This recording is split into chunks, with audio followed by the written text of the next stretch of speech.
بھروسہ رکھیں۔ مومنو، جب تم سے کہا جائے کہ مجلس میں کھل کر بیٹھو تو کھل کر بیٹھا کرو، اللہ تم کو کشادگی بخشے گا، اور جب کہا جائے کہ اٹھ کھڑے ہو تو اٹھ کھڑے ہوا کرو۔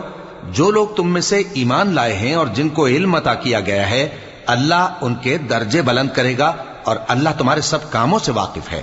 مومنو، جب تم پیغمبر کے کان میں کوئی بات کہو تو بات کہنے سے پہلے مساکین کو کچھ خیرات کر دیا کرو، یہ تمہارے لیے بہت بہتر اور پاکیزگی کی بات ہے، اور اگر خیرات تم کو میسر نہ آئے تو اللہ بخشنے والا مہربان ہے۔ کیا تم اس سے کہ پیغمبر کے کان میں کوئی بات کہنے سے پہلے خیرات کرو ڈر گئے؟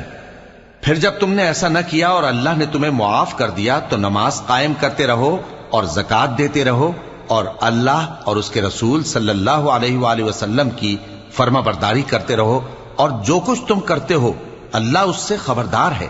بھلا تم نے ان لوگوں